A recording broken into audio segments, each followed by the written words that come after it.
Del Evangelio según San Lucas. En aquel tiempo dijo Jesús esta parábola por algunos que, teniéndose por justos, se sentían seguros de sí mismos y despreciaban a los demás. 2 hombres subieron al templo a orar. Uno era un fariseo, el otro un publicano.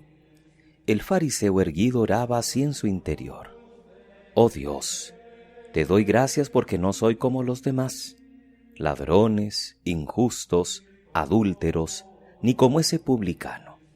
Ayuno 2 veces por semana y pago el diezmo de todo lo que tengo». El publicano, en cambio, se quedó atrás y no se atrevía ni a levantar los ojos al cielo. Solo se golpeaba el pecho diciendo: «Oh Dios, ten compasión de este pecador». Os digo que éste bajó a su casa justificado y aquel no, porque todo el que se enaltece será humillado, y el que se humilla será enaltecido. Palabra del Señor. Gloria a ti, Señor Jesús. Es domingo 27 de octubre, queridos hermanos. Domingo 30 del tiempo ordinario. Seguimos caminando con Jesús en dirección hacia Jerusalén. Y hoy, una vez más, una enseñanza sobre la oración. Esta vez sobre la actitud humilde que hemos de tener ante Dios cuando nos acerquemos a pedirle, a suplicarle o a darle gracias. La parábola del fariseo y del publicano que acabamos de escuchar es diáfana, y a todos nos conviene reflexionarla y examinarnos a su luz. No afecta solo al modo de rezar, sino al modo de vivir la religiosidad en general. Si la semana pasada se nos decía que debemos orar con insistencia, porque Dios gusta siempre atendernos cuando ve que somos perseverantes, hoy estamos invitados a una oración simple, humilde y sencilla. Por eso la primera lectura tomada del libro del Eclesiástico nos prepara el texto del Evangelio. Estamos en el capítulo 35. Si por alguien tiene Dios predilección, es por los pobres y los humildes. Él escucha las súplicas del oprimido, dice el sabio que escribe este libro. Sus penas consiguen su favor y su grito alcanza las nubes. Y ese mensaje se complementa con el Salmo. Si el afligido invoca al Señor, Él lo escucha. El Señor está cerca de los atribulados. Si la lectura hablaba ya de los gritos de los pobres y los humillados, el Salmo hace eco de los mismos, pues cuando uno grita, Dios lo escucha y lo libra de todas sus angustias. Y este texto, como decíamos, prepara el Evangelio, porque lo que quiere el Señor es que seamos simples y sencillos ante Él, no que lleguemos con arrogancia a decir qué hemos hecho o en qué no hemos fallado, como si Dios tuviera que agradecernos el hacer bien las cosas. Lucas nos dice a propósito a quién va dirigida la parábola. A aquellos que se creían muy buenos y que por eso pensaban que eran justos, se tenían muy bien delante de los demás y por eso se daban el lujo de despreciar al prójimo. No les gustaría nada a sus oyentes, que eran los fariseos, el retrato que hace Jesús de los 2 orantes que acuden al templo, el publicano que es escuchado por Dios y el fariseo tan lleno de sí mismo que baja como había entrado, porque el que se enaltece será humillado y el que se humilla será enaltecido. Nuestra postura ante Dios no puede ser de orgullo y autosuficiencia, ha de ser siempre de humilde sencillez. Hace 2 domingos nos decía Jesús que no debemos pasar la factura por las cosas que hemos conseguido. Hemos hecho lo que teníamos que hacer. El domingo pasado, como ya referíamos, se nos invitaba a ser agradecidos, reconociendo lo que Dios hace por nosotros.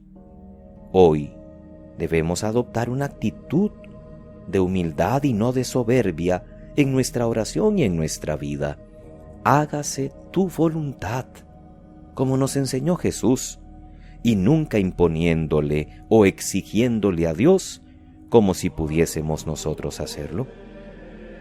A veces la oración de los humildes y de los atribulados se convierte en grito.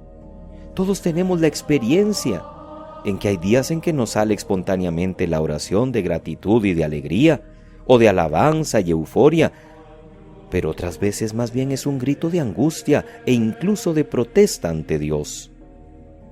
Igual que cuando Jesús gritó en la cruz: Dios mío, ¿por qué me has abandonado? Las lecturas de hoy nos quieren infundir confianza, sobre todo para los días aciagos, es decir, los días difíciles, los días donde la fe se pone a prueba. La primera lectura nos decía que los gritos del pobre atraviesan las nubes y llegan hasta Dios, y no descansan hasta alcanzar su objetivo. No nos cansemos de orar, no nos cansemos de pedir a Dios, pero a disponernos siempre a aceptar lo que Él nos quiere dar. Pero además la parábola de hoy expresa claramente la postura de dos personas y dos estilos de oración. Jesús no compara un pecador con un justo, sino un pecador humilde con un justo satisfecho de sí mismo y que mira por encima del hombro a los demás. El fariseo es buena persona, cumple como el primero, no roba ni mata y ayuda cuando toca y paga lo que hay que pagar, pero no ama. Está lleno de su propia santidad, no de la santidad que viene de Dios. Se le nota que cuando está ante Dios y cuando se relaciona ante su prójimo, lo que brota no es un don, sino simplemente el llenarse de orgullo por sus obras. Es justo, pero tiene poca fe y una muy pobre humildad. Está orgulloso de sus virtudes y da gracias a Dios por lo bueno que es. Pareciera que no tiene nada por lo que pedir perdón, mientras que el publicano es pecador y se presenta humildemente como tal ante el Señor. Es pecador, pero tiene grande fe, y este sí sale salvado del templo. ¿Con cuál de los dos nos identificamos nosotros? ¿En cuál de ellos nos vemos reflejados? ¿Somos como el fariseo que no dejamos actuar a Dios en nuestra vida porque ya actuamos nosotros? Si fuéramos conscientes de las veces que Dios nos perdona, tendríamos una actitud distinta para con los demás. No estaríamos tan pagados de nuestros méritos, y nuestra oración y nuestra vida sería más cristiana. El publicano tal vez no era muy dado a rezar, pero el día que se decidió ir al templo, oró de una manera que Cristo le alabó. Jesús no nos está invitando a que seamos pecadores, sino a que seamos humildes, a no presentarnos ante Dios ni ante los demás, pregonando nuestras virtudes y nuestras obras. Los ricos no piden nada. Los que se creen sabios no preguntan nada. Los que se saben perfectos no tienen que pedir perdón por nada. Pero en cambio, el humilde, el pobre, el que reconociendo su debilidad sabe que depende completamente de Dios, ese sí tiene una actitud diferente para consigo mismo y para con los demás. Sintámonos pobres en la presencia del Dios que es rico en todo. Sintámonos ignorantes en la presencia del único y verdadero Maestro. Sintámonos pecadores comparados con el que es todo santo. Y expresemos con sencillez de hijos nuestra súplica y nuestra confianza, como lo hacemos cada día cuando vamos a la Eucaristía, que al inicio ya de la misma celebración empezamos pidiendo perdón porque ninguno de nosotros es santo. Que pasen muy feliz domingo, queridos hermanos. Que Dios les bendiga.